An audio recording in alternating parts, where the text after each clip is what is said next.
Hello guys, welcome to my channel routine life with Harshida.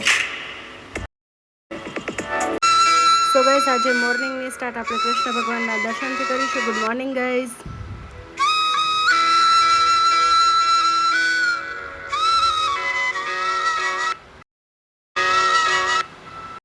So guys, આજે office જવા નીકળ્યા ત્યાં જોયું કે ગાડીમાં પંચર છે. કરી દીધી ને વાત.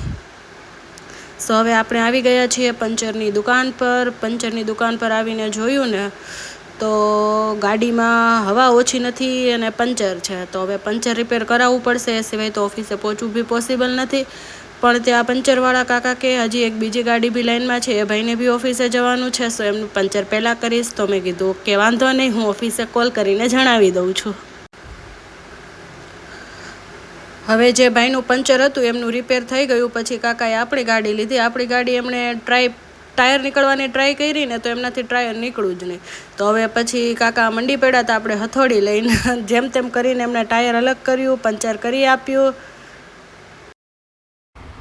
યુ નો વોટ ગાઈઝ, આ મોર્નિંગમાં આ બધી વસ્તુ થાય ને તો જેઠાલાલ જેવી ફિલિંગ આવે. લાઈક જેમ એમની લાઈફમાં શાંતિ નથી ને એમ આપણી લાઈફમાં બી સવારમાં શાંતિ તો છે જ નહીં.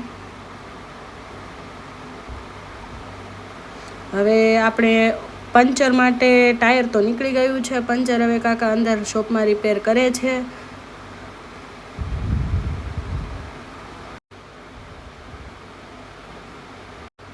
જેવું પંચર રિપેર થયું આપણે તો તરત જ નીકળી ગયેલા હતા ઓફિસ માટે. ત્યાં રચના સર્કલે આવીને જોયું તો અહીંયા તો 39 સેકન્ડનું સિગ્નલ ચાલુ હતું. તો હવે આપણે ઊભા રહી ગયા. ટ્રાફિકના રૂલ્સનું પાલન તો કરવું જ પડશે હવે ગમે તેમ કરીને પણ.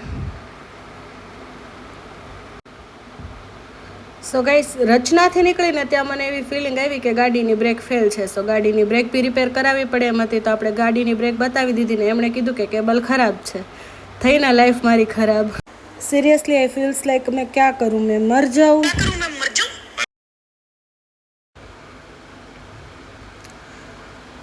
સો એમણે તો કેબલ અલગ કરવાનું કીધેલું હતું, પણ હવે મેં એમને કીધું કે કામ ચલાવ કોઈ હોય તો ઉપાય તો મને કહો અને કરી દો. તો એમણે મને ગાડીની બ્રેકમાં અત્યારે હવે સ્પ્રિંગ કામ ચલાવ નાખી દીધેલી છે.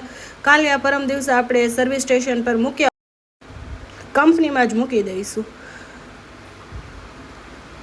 સો ગાઈઝ, મારી ઓફિસનો ટાઈમિંગ તો છે 9:30 વાગ્યાનો, બટ આપણે 10:49 ઓફિસ પર આવી ગયા છીએ. હવે સીધું કામમાં ધ્યાન આપીશું થોડું. ગાઈઝ, ઘરે પહોંચું ને ત્યાં બી એક ટ્રેજેડી થઈ ગઈ. મેં મારા મમ્મીને કીધેલું હતું રવાના ગપગોટા બનાવવાનું ને એ સમજ્યા બટેકા વડા બનાવવાનું. સો હવે એમણે બનાવી નાખ્યા ભજીયા અને ગોટા.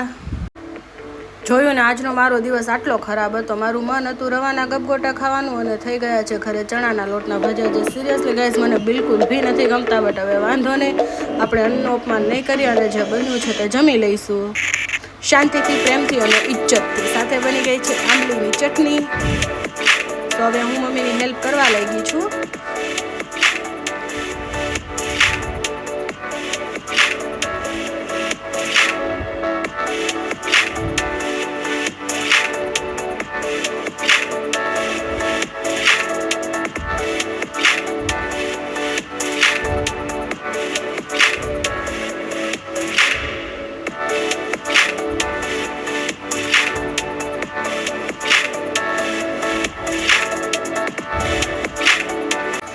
આમ તો મને ભજીયા બનાવતા આવડતું નથી, પણ મમ્મીએ કીધું કે હવે છેલ્લો ઘાણો છે તો એકવાર તું બી ટ્રાય કરતો. હવે હું ટ્રાય કરું છું, જોઈએ કેવા બને છે કેવા નહીં, તમને જરૂર બતાવીશ.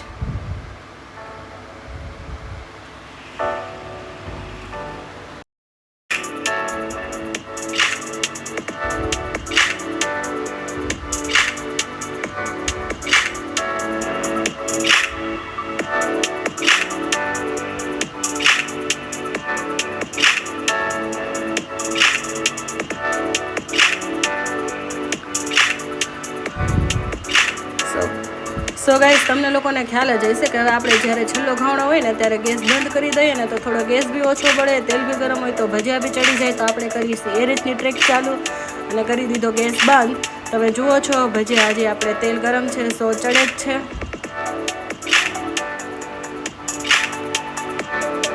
મેં મારી લાઈફના ફર્સ્ટ ટાઈમ ભજીયા બનાવેલા છે, મને નથી આવડતા.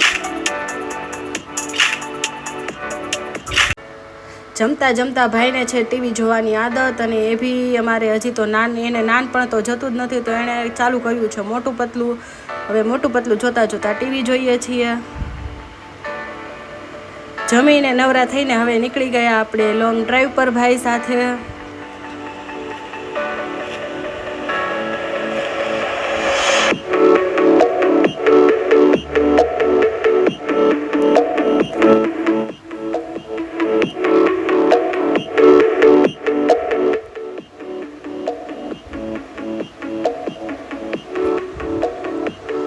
રસ્તામાં જતા હતા ને તો સરથાણાવાળા રોડ પર આપણે જોયું કે શિયાળો ચાલુ થઈ ગયો છે, સો નેપાળી લોકોએ પોતાના સ્વેટરના તંબુ લગાવી દીધેલા છે.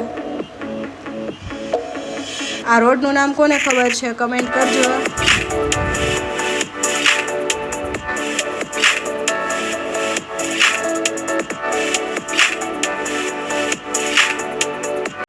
સો ગાઈસ, હવે આપણે જઈશું ઘર તરફ. જેમને મારો વ્લોગ ગમ્યો હોય લાઈક કરો, શેર કરો, સબસ્ક્રાઈબ કરો. Thank you.